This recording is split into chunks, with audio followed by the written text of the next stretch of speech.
Seems like it was just yesterday that I was here. That's great. Oh my gosh, Nadia is gracing us with her presence. Welcome back from the White House coverage you've been doing.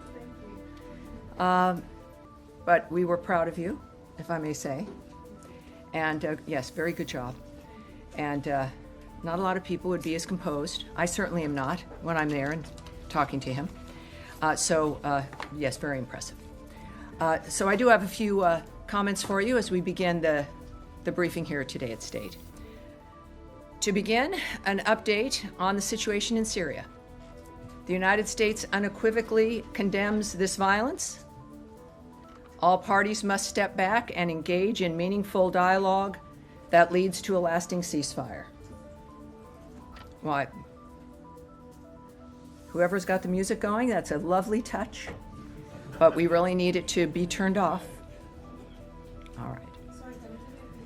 I'm going to start again at the stop. Please turn off your phones. Please turn off the sound. Do not disturb. You don't have to have it on airport, but although I could say that we are an airplane, but we're not.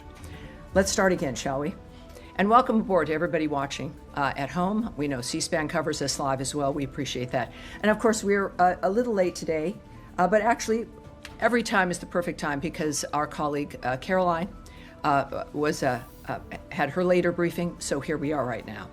So to begin, an update on the situation in Syria. The United States unequivocally condemns the violence. All parties must step back and engage in meaningful dialogue that leads to a lasting ceasefire. In a tweet this morning, Ambassador Tom Barrack, also, of course, our special envoy for Syria, said, "Thankful to all sides for their break from chaos and confusion as we attempt to navigate all parties to a more durable and peaceful solution in Syria." Over the last 48 hours, the United States has led diplomatic efforts to promote real de-escalation and peace. As Secretary of State Marco Rubio noted yesterday, we have engaged all the parties involved in the clashes in Syria. We have agreed on specific steps that will bring this troubling and horrifying situation to an end tonight.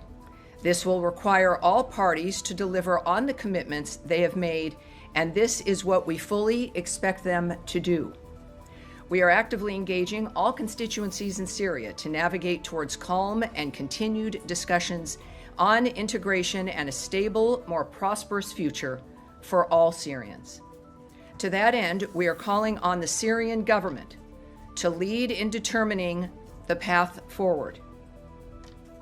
Now, today, the United States also sanctioned TDA leader Hector Rutherford Guerrero Flores, also known as Nino Guerrero, and 5 other key members. The Department of State, through the Transnational Organized Crime Rewards Program, managed by the Bureau of International Narcotics and Law Enforcement Affairs, is offering a reward of up to $5 million for information leading to the arrest and/or conviction of Guerrero. TDA is a foreign terrorist organization that originated in Venezuela and has launched a campaign of terror throughout our hemisphere. We are determined to protect Americans by eliminating TDA's vicious criminal activities. In addition, yesterday, the United States, the Kingdom of Bahrain, and the United Kingdom marked the UK's ascension to the Comprehensive Security, Integration, and Prosperity Agreement, CCPA. This milestone framework builds on the historic Abraham Accords and is aimed at fostering broader integration in the Middle East, bolstering mutual deterrence against external threats, and expanding cooperation to advance security, stability, and prosperity in the region. And finally, for today's topper, starting today, Secretary Rubio decided to end the ordered departure status for the U.S. Mission Iraq personnel, including personnel at the U.S. Embassy Baghdad and U.S. Consulate General Erbil. Personnel who are temporarily relocated outside of Iraq will begin a gradual return to U.S. Embassy Baghdad and Consulate General Erbil.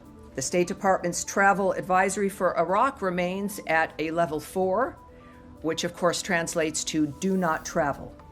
We remain strongly committed to advancing our policy priorities in Iraq, strengthening Iraq's sovereignty, advancing U.S. business interests, and engaging with Iraqi leaders and the Iraqi people.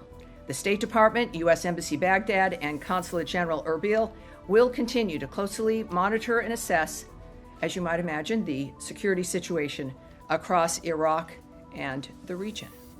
And that is the conclusion of my announcements. And I'm ready to take your questions. And we'll start with the young lady who was in the White House first. So we'll start with Nadia right now. Thank you. I want to follow up with what you said. The president spoke with Prime Minister Netanyahu. He just issued a statement to say he's very sorry about targeting, or not targeting, but by attacking this church. He said it was done by mistake. But the State Department and the White House put a priority on protecting minorities, especially Christians. How can you make sure that Christians in Gaza are protected? We have 3 people dead, including 88-year-old woman from Ayyad family. And to make sure that these people are not actually targeted, but as the Prime Minister said, because there have been many incidents before, Tammy, as you know, they targeted the Russian Orthodox Church before. Yes, well, in this case, of course, it was an accident. I think that the response from Netanyahu is an appropriate start. Of course, we share condolences to the citizens, the civilians' deaths at the Roman Catholic Church. We have asked that Israel investigate the strike still, of course, and ensure that all civilians, including Christian civilians, remain safe. That's one of our, of course, regular asks of everyone as we try to stop war and engage with ceasefires because of the horrible dynamics that exist across the world when this goes on. There's no benefit to this, any kind of military action, no real benefit at all. So Israel did express a deep sorrow over the damage and over any civilian casualties, and the IDF, they do note, is investigating. And of course, for further information, we refer you to the government of Israel. I can tell you, as I think Caroline also noted, that President Trump also spoke to the Prime Minister. And I think it's an understatement to say that he was not happy, that this is, again, the kind of thing that reinforces his commitment to peace around the world. I've spoken with the Secretary today at length on a number of issues. Obviously, everyone is appalled. I can tell you, for those who haven't seen it and for those at home, the Israeli Foreign Ministry has said, Israel expresses deep sorrow over the damage to the Holy Family Church in Gaza City and over any civilian casualty. The IDF is examining the incident, the circumstances of which is still unclear, and the results of the investigation will be published transparently. Israel never targets churches or religious sites and regrets any harm to a religious site or to uninvolved civilians. The IDF has a statement as well. The IDF is aware of reports regarding damage caused to the Holy Family Church in Gaza City and casualties at the scene. The circumstances of the incident are under review. The IDF makes every feasible effort to mitigate harm to civilians and civilian structures, including religious sites, and regrets any damage caused to them. So this is, I think, a good indication of their realizing what the world expects, what we expect, and of course appreciating POTUS's contact as well, which is helpful for all of us. Nadia, one more. Yes, ma'am. Syria. Yesterday, the Secretary told us at the Oval Office that the conflict in Sweden is between the Bedouins and the Druze. Do you rule out any involvement of foreign fighters or ISIS fighters in what we have seen, witnessed in the last 3 days, including atrocities against civilians? Well, there will be some continued, obviously there will need to be some continued investigation of the nature of what's occurred. We saw, of course, the President and the Secretary note, both of them, that they've been involved, and certainly our Special Envoy, Tom Barrack, is also, of course, the Ambassador to Turkey. And we know what we know at this point. Clearly, there has to be more investigation into the nature of how this started. But ultimately, the discussions have created a dynamic where the Syrians have withdrawn. Israel has not continued. That has ceased. And of course, there continue to be skirmishes. This is a rivalry between the Druze and the Bedouins. That's, I think, 400 years old. This is, though, one of those challenges that, if perhaps confronted in the modern age, with new possibilities of living together, that is the kind of thing we now know must be addressed. So we've had some success. You heard in my topper the Secretary's continued optimism, and Ambassador Barak, of course, is returning and will be involved. And of course, I can tell you also that we unequivocally condemn the violence that has unfolded there. All parties must step back and engage in meaningful dialogue that leads to a lasting ceasefire. Of course, we know those lines from various other locations, but we also have committed to them, and we engage with them as we are also in this case. Over the last 48 hours, the United States has led the diplomatic efforts to promote real de-escalation and peace. We are actively engaging all constituencies in Syria to navigate toward calm and continued discussions on integration and a stable, more prosperous future for Syrians. And that continues. That has been the mission of Envoy Barak, and it remains the mission of President Trump and Secretary Rubio. All right. Yes, ma'am. Humaira.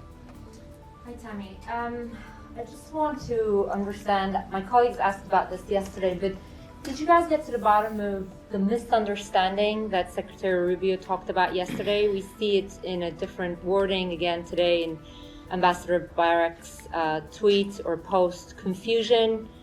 What was this misunderstanding, and did the U.S. government intervene in a way to assure that this misunderstanding will not happen going forward again? You seem a little skeptical, but I don't know if I know some people at home can see some of the reporters here in the first two rows. I guess that's a prerequisite in this job. Yeah, yes, perhaps it is. But for those who don't know, the language from Ambassador Barak's tweet: thankful to all sides for their break from chaos and confusion as we attempt to navigate all parties to a more durable and peaceful solution in Syria. And I noted to you already the language from the Secretary. The confusion, as was conveyed to me and was, I think, generally understood, was this ancient rivalry between the Druze and the Bedouins, and violence ensuing. The Syrians moving to that area to quell and stop that violence, and the Israelis who see that occurring to the Druze community and their concerns, then entered what they assessed was something larger than what, or even not what it was at all. I am not a party to the full discussions or to the details of obviously of all of these groups and nations and what their choices were. But when the Secretary chose and the President chose to use the word miscommunication or misunderstanding, obviously here now from the Ambassador, chaos and confusion. The good news is, the story is, it stopped as within the management of that larger conflict. Again, there's still skirmishes and other issues that, as we've also noted, the Syrian government is going to have to lead. But obviously there'll be other involvements, but lead into this de-escalation and to the stability. So this is a reminder, and you weren't here, but as I noted to one of your colleagues who asked as well yesterday, that this is a region and certainly a nation that has been unstable, which is why we talk about stability, for generations. There have been rivalries for hundreds of years. We are optimistic people. Humans tend to be that. And our effort is to try to bring this together and to stop it. The answer to whether or not there's hope is the fact that there has been a response, that the parties have acquiesced and are dealing with that response, and that we are committed to seeing this problem that emerged, and now we know what to work on to make sure it doesn't happen again. Right. My follow-up to that is related to something that you just said. U.S. is pursuing stability in Syria, as far as I can tell, lifting of the sanctions and...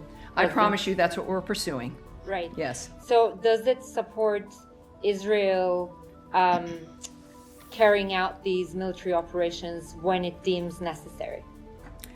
I can tell you regarding Israel's intervention and activity is the United States did not support recent Israeli strikes. We are engaging diplomatically with Israel and Syria at the highest levels, both to address the present crisis and reach a lasting agreement between the two sovereign states. President Trump has outlined his clear vision of a prosperous Middle East and stable Syria at peace with itself and its neighbors. Peace among neighbors, including Israel and Syria, is a critical component of this vision. So I won't speak to future conversations or past ones. What we're dealing with now is this particular episode, what was required. And I think we've been very clear about our displeasure. Certainly the president has, and we've worked very quickly to have it stop. All right. Yes.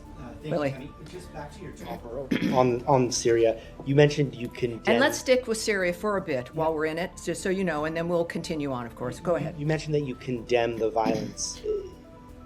Are you specifically talking about the Druze Bedouin All the violence, violence, or also all the violence. Israeli Clearly, this started between those two groups, and what we know is that violence erupted.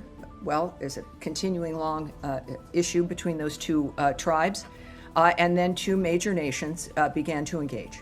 Obviously, we then engaged, and it stopped, and that is, for me, a very, very proud moment. It's a remarkable situation being here at the State Department and here at this podium and taking this job, is to be an observer of actions that can be taken that stop what could end up being major global horrible issues. And we continue to work on some. We have been successful on others, but it was a very heartening and wonderful to see the work in that regard. So I think that it's the violence in general that appalls the president, that disturbs the secretary, and it is what we all want, even though we've grown used to it. But it's possible. And if anyone can make it happen, if any country can, it's the United States, and it's the president, and it's Secretary Rubio. All right, yes, Sean. Could I follow up your answer that you gave to the government, said that the United States does not support recent Israeli strikes? Can we say that the United States... Oh, boy. Yes, I know, it was suddenly the voice of God. Don't want to give you any hints there, That's though. always my aspiration. Yes, there we go. Just going back on serious note, you said that the United States opposed the Israeli strikes. Yes. Two parts to that. Was there a message beforehand that Israel should not do this, and now going forward, will the U.S. continue to reject Israeli military? Well, as you know, I won't speculate. I'm not going to comment on what was or was not said prior to the situation that we're dealing with currently, nor will I speculate about every situation is different. I am not going to speculate or guess, none of us should, at what the leaders of our country might do under any other certain circumstance. Well, just also at the beginning, you were talking about how Syria and the Syrian government needs to lead a future path. I forget Yes. the exact words. But is there a long-term solution? I mean, you mentioned that the United States helped defuse the situation, but this is essentially the Syrian forces leaving part of what is part of Syrian territory. Are you seeing a long-term demilitarization? Is that what the U.S. would Well, do? I know it's about Syria taking the lead in determining the path forward. And so that was a very specific way that it was put. And I can't, I think there's a few people who have an idea of what's possible in what seems to be maybe an impossible situation, but we don't see it that way. And I think that's where new ideas, new solutions can emerge, is when you don't give up to what you think is impossible. So I can't comment on what the strategy would be, what individuals imagine. It is a region that is ancient, and the people are ancient, and it is the modern world, and I think we now provide a chance, our generations do, to have a different kind of path forward. Just one more point on that. All right. I mean, one of the points that Israel is making is that there are jihadists involved in this, and that some of the violence has been against Druze. Is there any concern about linkages potentially between the Syrian government, and is that something that the U.S. has seen? Is that something that the U.S. would? Well, I know that from the beginning, the issue was, of course, working with the new Syrian government on dealing with the problem of ISIS. That's I think, a unifying dynamic. We know that ISIS has been an issue. We know in that region, my goodness, look at what we've been facing with Iran and state sponsors of terrorism, and what we've all experienced for quite some time. So we know that has to be part of which I won't preview anything for you because I'm not a part of that team, but we know that matters deeply to Envoy Barak, and everyone is clear-eyed about what this is, and yet it won't stop them from trying. But the good news is that the good and the bad news is that we have enough history to know what's solvable, what isn't. I recall before President Trump's first term that this idea of getting rid of ISIS as it was moving around the globe, that it was going to be impossible. It would take 30 years. This is just a giant, horrible thing that we would just have to learn to adapt to, but it could never be crushed. President Trump did not believe that and chose to move forward anyway. And I think it was about 18 months, 2 years at the most, and he eradicated ISIS. And so we know that there's in order for something new to happen, you've got to have the idea first. We have that. Again, we're not naive, but we are optimistic. I think that is the history of the American people. And we're going to continue on that. We have good representatives helping us with that as well. Yes, sir. You said that the US didn't support the Israeli strikes. You were asked about any conversations beforehand, but what about afterwards? I mean, Caroline Levitt had said that the president called Prime Minister Netanyahu, or they spoke on the phone today, in which he condemned the strike in Gaza. But was that lack of support for the strikes in Syria, was that also conveyed to Prime Minister Netanyahu? Well, I don't know. I wasn't on the call. We were not informed of those details. Caroline had what she chose to share with you, so I won't get ahead of guessing what the conversation was. Just one other Yes. question about, I mean, you've said in the church strike, you've asked Israel to investigate that. Ambassador Huckabee said yesterday that the US has asked Israel to investigate the death of Saif Musalleh, the Palestinian American who was Yes. killed. And yet, in the same 24-hour period, he tweeted that there was a travesty of justice by the in terms of the investigation of Benjamin Netanyahu. He called them the insanity of out-of-control prosecutors. So I'm just trying to understand how a system that appears that you don't have faith in over the investigation of Mr. Netanyahu is good enough to investigate the deaths of Palestinians. Well, I would not want to characterize the ambassador's comments, but they were his remarks. If you want him to elaborate on those, you can. What I speak to here is the mission and the statement and the actions that the State Department and the President of the United States has taken and that the government is taking. And not just these two issues, but our overall view and vision of what's going to be important in the world and how we react to it. So I'm not going to characterize or place the ambassador's comments in any kind of context. That was his retweet of the president. Yeah. Well, it's not where I'm going to go. It's not what we're discussing today. Right. All right. Yes, Michelle. I have a different topic. Well, do we have any more Syria? All right, we'll come back. So, Michelle, you'll be the start of that? Yes, sir. Yeah, thank you so much, Tani. On the path forward and also the long-term solution, which Sean asked you. Do you believe that the only path forward in Syria is that the all constituency or the minority group is to integrate with a centralized government, or have the recent escalation, changed your view? And do you think that federalism or some sorts of autonomy is a viable solution for the current situation in Syria? Well, part of starting something like this so new is I don't think it's really ever happened before, is looking at the nature of what works and what doesn't. Clearly, the people of Syria view themselves as Syrians. That is part of, I know, what was discussed earlier, the nature of how you're going to have a government like that for that nation be able to represent and include everyone. The issue was including them. Of course, every government is going to be, and should be, the decision, how it's formed, the nature of what it represents, should be the decision of the people of that country. But you've got to have a chance to start with the very basics, which is stability, infrastructure, some modicum of peace that you can rely on. And we expect, again, there's been instability. So the stability part you work on and you assess it as it continues, and then you see what needs to be addressed. And that's what we're helping with. So it clearly is going to be up to the Syrian people. But the way that it would work is that because we've seen the history of when everyone is not included, of what can happen. But that is, again, this is where the negotiators, those who are wise enough to be envoys, who delve into this, which is the hardest work in the world, we'll leave that to people like Ambassador Barrack and President Trump and Secretary Rubio. Yeah, help me if I understand you correctly. Does that mean that the U.S. is not opposing federalism or autonomy for the Syrian future? I'm not going to comment further than just the theory of trying to get some stability here and the inclusion of the people who are in Syria, without going into at all what the details might be or what choices might be made. That's not my place, so I won't comment on that. Saeed, are you with Syria yet, or no? All right. Yes, sir. Yes, thank you, Madam Rose. Ahmad Shahidov.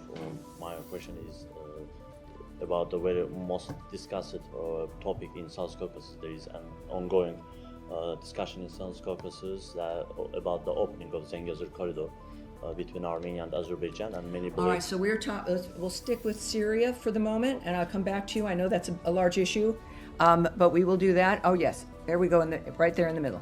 Yeah, thank you, Tommy. It's about Syria. So, how the secretaries happy or convinced that the Syrian government is the right one at the moment for Syria, looking at what's happening with the Israeli and the Druids? Well, again, I would just caution in any dynamic that is this fluid and changing, where it's new, it's the kind of new idea and commitment brought by the United States and President Trump. I would caution to not see something that occurs that has been by our government characterized as a mistake or a mischaracterization or a misunderstanding in the midst of something that is also part of a 400-year-old tribal conflict. But the story is, it was stopped. We were able to stop it. We know that it's not going to be utopia the moment we all agree, let's do this. And then it happens. It's the idea, and then it's the implementation of that idea. And that is the commitment of Ambassador Barrack and, of course, of our leadership. So I would say that the issue is whether or not there would have been a response to this, whether or not there are relationships and partnerships that would listen to each other. And it occurred. Obviously, there's more work to do, but it's worth doing. And I think that's our approach. Yeah, follow up only. And if I may, Tommy, thank you. And how concerned is the Secretary that this clashes, let's strike, that the Israeli had in Damascus may jeopardize the potential peace deal between Israel and Gaza? Well, this is a whole region that has, it's ancient, the beginning of time, with clashes throughout and with miraculous governments throughout, just like the rest of human history. We're looking at this clearly. There's Ambassador Barrack. We have a very specific conversation going on about Gaza and Israel's situation. Certainly, we have Russia, Ukraine, and other aspects where there's new peace deals, new ceasefires that we also discuss. But let's not conflate all of them. There are different situations with different triggers, different dynamics. And that's why we look at each one differently, and we're working on each one with a different goal that is particular to that situation. All right, now, so we will go. Let's go to Michelle. We'll go to the rescission package because it includes a lot of money for the United Nations. I'm wondering if it's going to affect UNHCR's efforts to resettle Syrians back into Syria, which they call this a historic moment to do that. And I also wonder, there's big cuts in peacekeeping, and it includes some language that is critical of the peacekeeping mission in Congo. Yet the peace deal that you guys negotiated relies on the UN peacekeeping operation in Eastern Congo to help implement it. So I wonder if you've changed your mind. Well, of course, that's a dynamic regarding the White House and the bill regarding the budget, et cetera, the rescission bill, for sure. At the same time, and I knew, a little birdie told me that a lot of journalists were meeting and had a briefing on the issue of the UNHCR, right? And I don't have that answer for you yet. I want one for you. It's literally, I need to find the answer to the details of that. We're going to take that back and get that for you. And since there are others interested in that as well, we'll make sure others receive it if you want to contact us with that information. Regarding comments made in a bill, the nature of certain cuts, each situation is very unique and different. As we've, of course, as you know, we've just completed essentially several month-long reorganization and some cuts regarding how foreign aid is applied and implemented and distributed. I would just repeat that even though there are cuts and we are looking at reforming certain dynamics, it doesn't mean that our efforts will stop. It doesn't mean because something looks different that it's going away.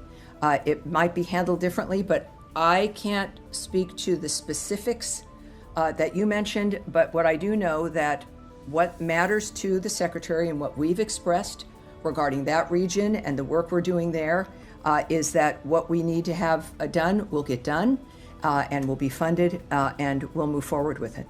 All right. Yes. Thanks, Sam. I'm hoping to ask about an update to the situation where the 500 tons of high-energy biscuits are said to expire in a warehouse in the Middle East. The statement from the department yesterday said that the U.S. would always look to try to avoid any kind of food waste, try to repurpose it. Is there any indication that repurposing might happen at this point? Well, there's a lot of interesting numbers that have been moving about with this story. There's some basic responses I can give you, including the fact that if something is expired, we will destroy it. It's a matter of whether or not it's safe to distribute. But I think what's important and what part of the story is here, and a lot of people don't know this, is that we have been feeding the world's hungry for generations. And we've done it because we can. The issue is are we doing it as efficiently as we can and as smartly as we can? We, as an example, distribute roughly 1 million metric tons of food aid every year, which is reflective of the American people's generosity. Of the 1 million tons of food distributed annually by the United States, 500 metric tons of high-energy biscuits also is part of what your question is in the news has been that they were destroyed and they were expired, and yet that 500 metric tons represents less than 1% of the food aid that we distribute around the world.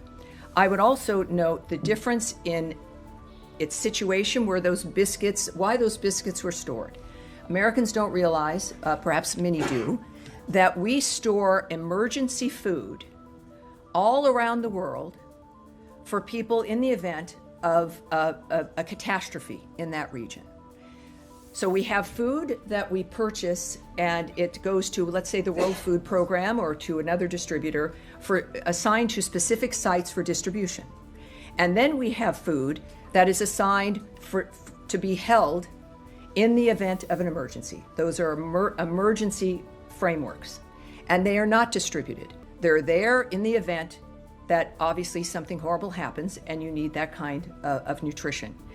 That's where those biscuits were. That was 500 metric tons of what they say HEB, high energy biscuits, and that is less than 1% of the food aid that we distribute, as I've mentioned. The best analogy I can use is that I think most of us have, I do, I'll just refer to myself, a lot of batteries in a battery carrier that I don't use, that they're there in the event of an emergency and the electricity is down, and I know what needs batteries and what doesn't need batteries. And if you wait long enough and there's no emergency, they start to do weird things. They start to sometimes bubble over and get a little corroded. That's right. Candles, perfect in earthquake country also. Yes. Batteries, though, we have them. They're situated. Other survival stuff, you situate it, and then you have to get rid of it if fortunately you don't have to use it. That's this story. The story here is the nature of the commitment of the United States to food aid, which we all commit to, but also still, like everything else, doing it more efficiently, with less expense, but with the same framework. So yes, I mean there's a dynamic there where we're going to destroy, and we have before, the emergency food rations in particular that might expire, and then replenish that. So also, all right, well, we'll finish her questions and then I'll come to you, Matt. Yeah, we'll finish. Go ahead. Deputy Secretary Ruez did say yesterday on the Hill that this was something that he found distressing. He said it appears to be a failure. Just this dynamic here, is there any effort within the department now to look at expiration dates at those warehouses around the world that are hosting these high energy biscuits and make sure that a dynamic like this doesn't happen again in the spirit of efficiency? Yes, DMR Regas, he's a deputy secretary here at the State Department. He said a number of other things indicating, and I'll read part of his testimony to you as well in this regard. He said, we're still the biggest giver of aid anywhere in the world by far. So this is a media account, so I'd want to look into, forgive me if I don't take everything in the media that's reported as 100% factual, but I do want to find out what happened here and get to the ground truth. So the fact is that what I've described to you is the case. The numbers that are being reported are wildly incorrect without the context of what the food is there for. It is, considering the nature of the situation, I would say that this, if the implication there was that this was due to the U.S. aid action or a pause or something, I would say that that is incorrect. But the deputy, I think, noted the fact that there's a number of things that can affect this, and I've described some of them to you. At the same time, we are involved in looking at all of our systems. That's been the case from really day one. That's been a commitment of the secretary, not just of aid technically and the structure of the building, which we've been just through, changing that for more efficiency.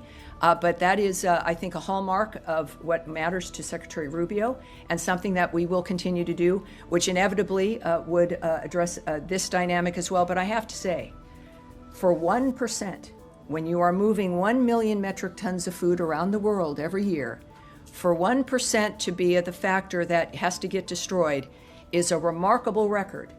And if there is a suggestion that we're not doing it right or we're not doing enough, it is fair to say that we will not be lectured about the issue of food aid or what we do for the rest of the world, being the world's largest supporter of people with food and other aid. We have been, we are now, and we will be. All right. So, Tim, Yeah. Yes, Matt. sorry. Oh, don't be sorry. You're never really sorry. Go ahead. Well, maybe It's all right. Maybe not. Maybe not. I just. Are you making a case that that these biscuits were not needed? That there was Oh, no well, that's need for them? very clever. Well, I'm just trying to figure out, you said- I'm presenting the context that we have stations of food around the world that are specifically aligned to being held for an emergency, while we then distribute 1 million tons of food around the world in immediate need frameworks that are destined for a certain place. It would, and then that gets replenished. So it's not that it wasn't needed. It served its purpose. It was needed. It was needed to be held in the event that there was an emergency. And that was accomplished, and it will continue to be accomplished. So you don't think there was an emergency in Gaza or? Oh, yes, and it's interesting. We contribute and have aided emergencies around the world through this time.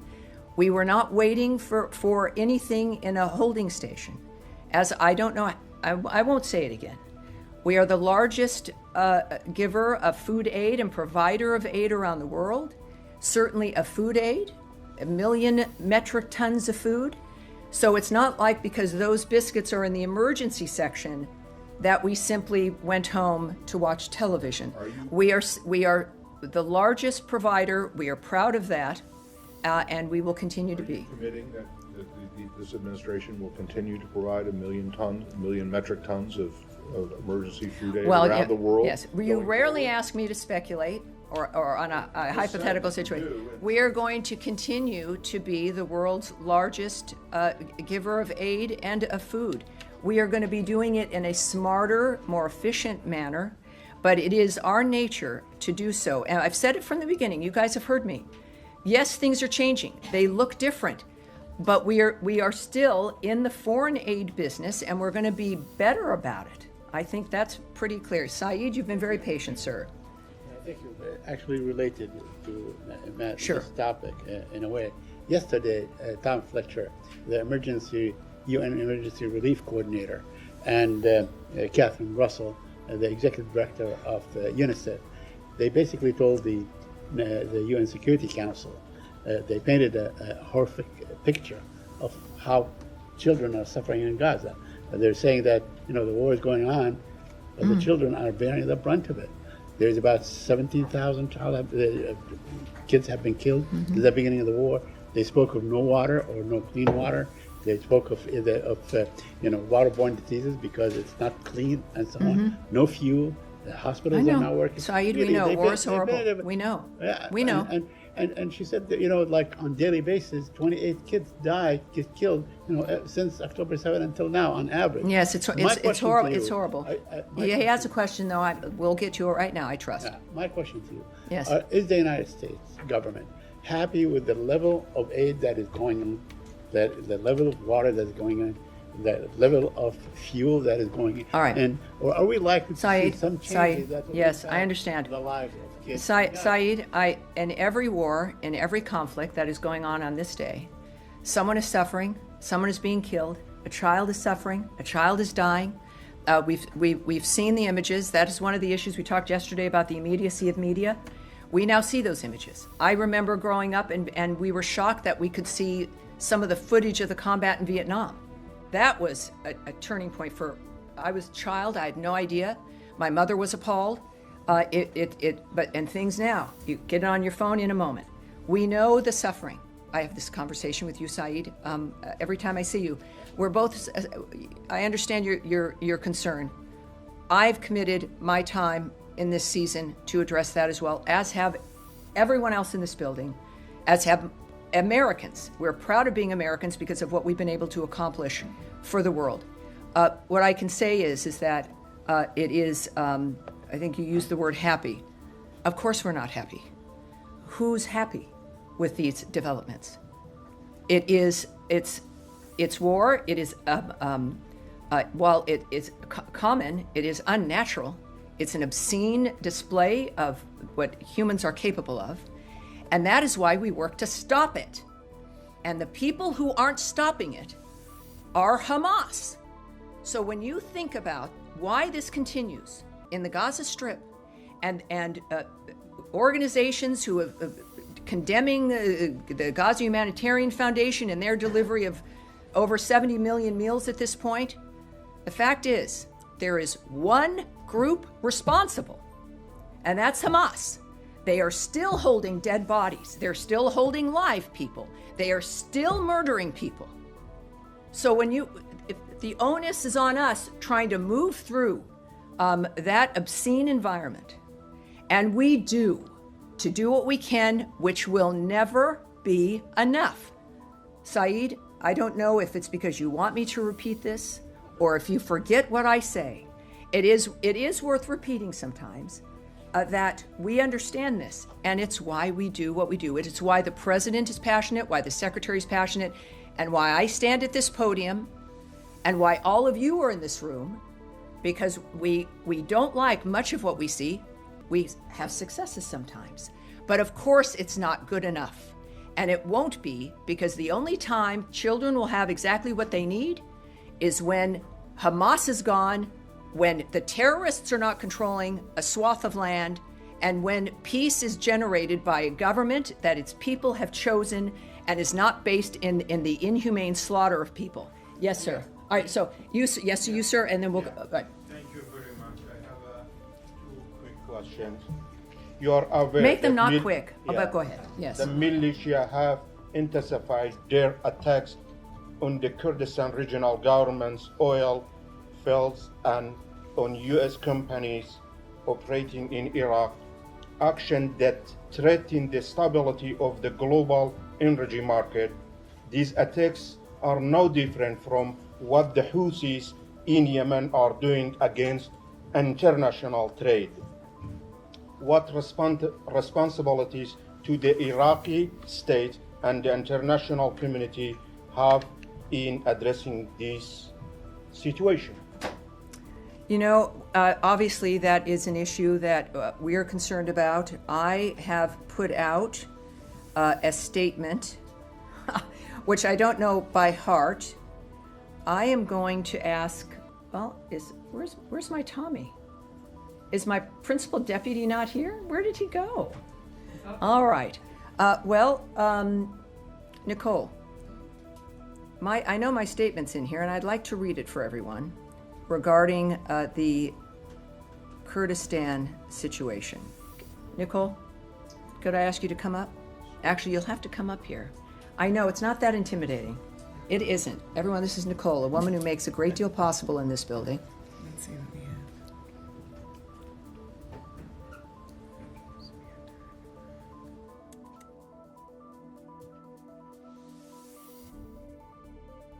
She does this for me all the time. Yeah. Upload it, but you give it to you in just a second. All right, great. So we'll get that. We're concerned enough, obviously, to where I issued a statement on the attack, essentially, in Kurdistan. And I do want, because I wasn't able to answer it yesterday, and I do want to get that to you. So I'm going to come back to that. Did you have a second question, sir? Second question, on Friday in the Kurdistan regional government, some PKK members surrendered their weapons as a goodwill gesture in support of the peace process in the Turkey. Yes. What is your position on this? So we're aware of the videos of the members of the PKK, which is the Kurdistan Workers' Party, burning their weapons in a public ceremony, as we know. So that's very important. They wanted people to see them actually doing it. That was in northern Iraq last Friday. We consider the PKK a foreign terrorist organization. So any move to lay down arms and remove that threat is a welcome step. And of course, we know that the SDF remains a great partner in the fight against ISIS, and now it's time for them to integrate into. Is this the same? Hold on. Well, this is moving more back into Syria, so we're gonna wait on that. And I think you found my statement on the other issue. Thank you, ma'am. I appreciate that. This is I didn't used to have to do this when I was 20. Many of you have to do this. The United States strongly condemns the drone attacks that have been targeting oil fields in the Iraqi Kurdistan region since July 14th. These attacks imperil Iraq's stability and economic future.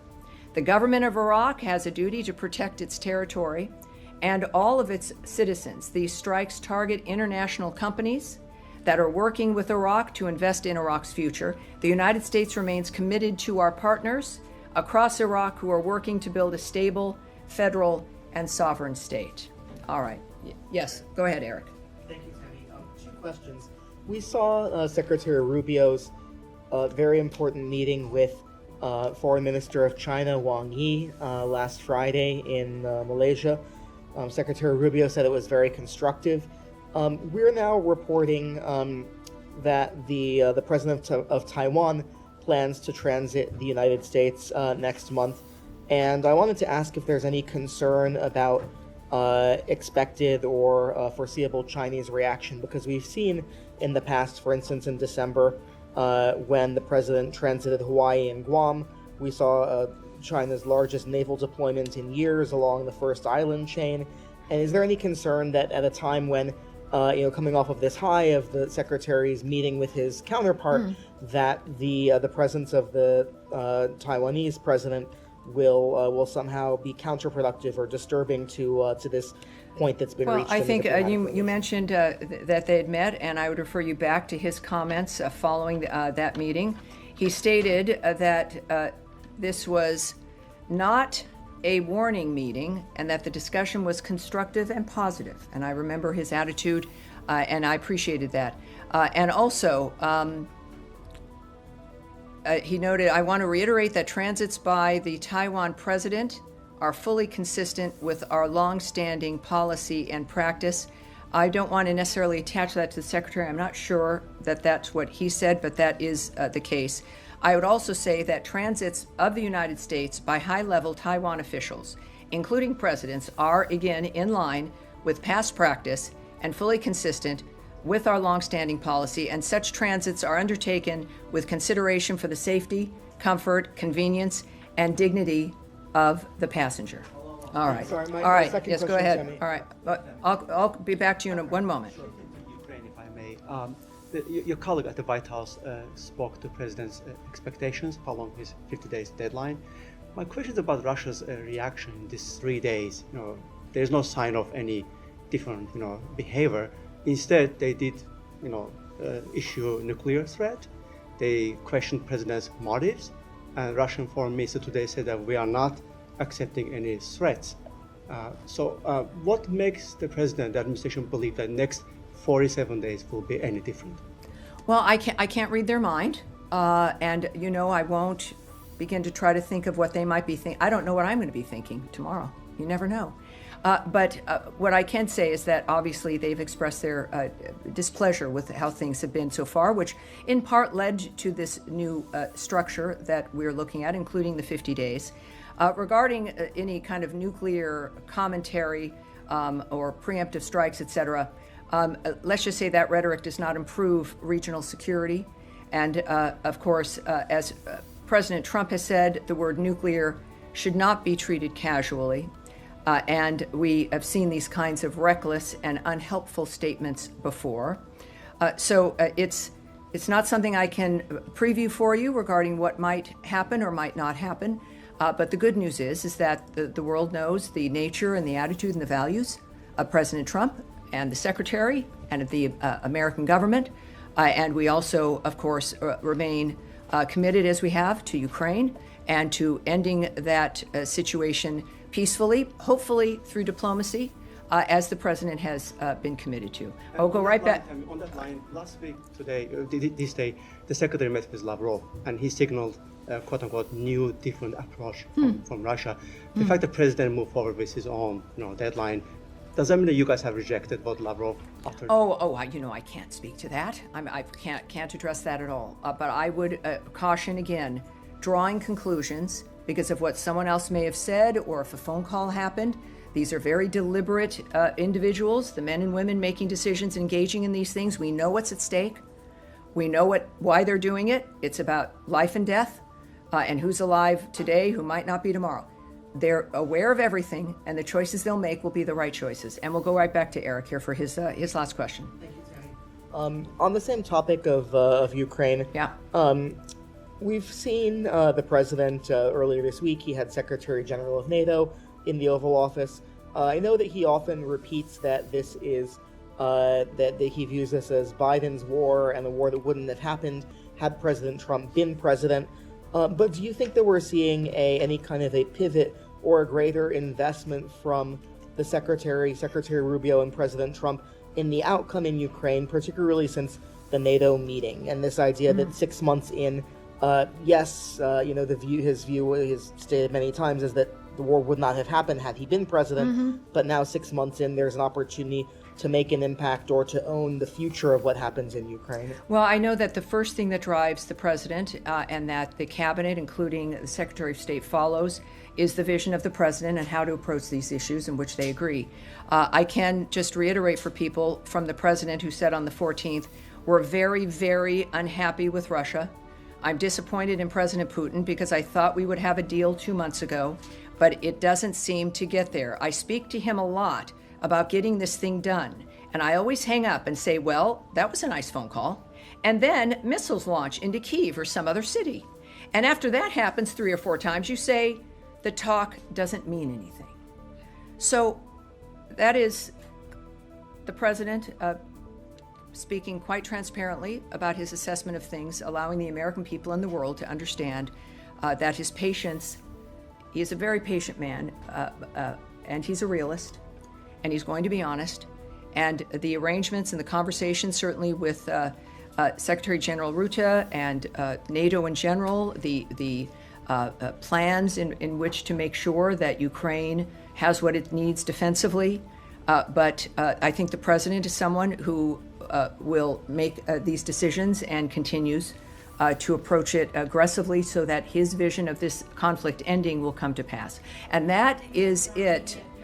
I had the army. Thank you very much. You normally sit, Michelle from NPR. You're normally way in the back. And I was thinking, well, this is, you must. Trying to get more attention to the people in the back. Yeah, well, that's what you've always said. You've always said that. All right, so this is something that, of course, we do want to address. So if we could start again and we'll answer your questions. Yes, sir. Go ahead. Thank you, Madam Bruce. I'm not Shadow from Azerbaijan, and I want to ask you about the Zengezur corridor, because there is an ongoing discussion in South Caucasus about the opening of the Zengezur corridor between Armenia and Azerbaijan, and many believe that this project can help improve transportation, trade, and trust in the region. And last week, the U.S. ambassador to Turkey, Thomas Barak, mentioned that an American company could manage this corridor for 100 years.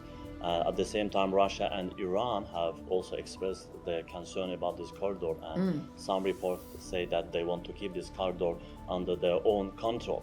And my question is, what is the U.S. position on Zengezur corridor? Because this corridor will connect Armenia and Azerbaijan by land, and it will not only contribute to the development of both countries, but also change the geopolitical landscape in South Caucasus. Does the United Perhaps States that's it. support Yes, this let's. project? Well, I think we have a general sense here, and it's obviously sometimes one of the problems with being in a location, geopolitically, that many places are interested in. We do know, and this is what I can say, and it's not exactly what you're looking for, but because this is also a question that the White House, that the president's team, we'd like to check with them and see what they would say to this. But I can just tell you that the United States, we support, of course, efforts to promote peace and stability in the South Caucasus, as you know, and we track the events there. We are watching. We clearly, it's something we are addressing. But I want to get something more for you than that, and we will indeed. So thank you all very much. I appreciate it. That's it. Thank you, everyone. I'll see you next week. Thank you very much. Have a great day.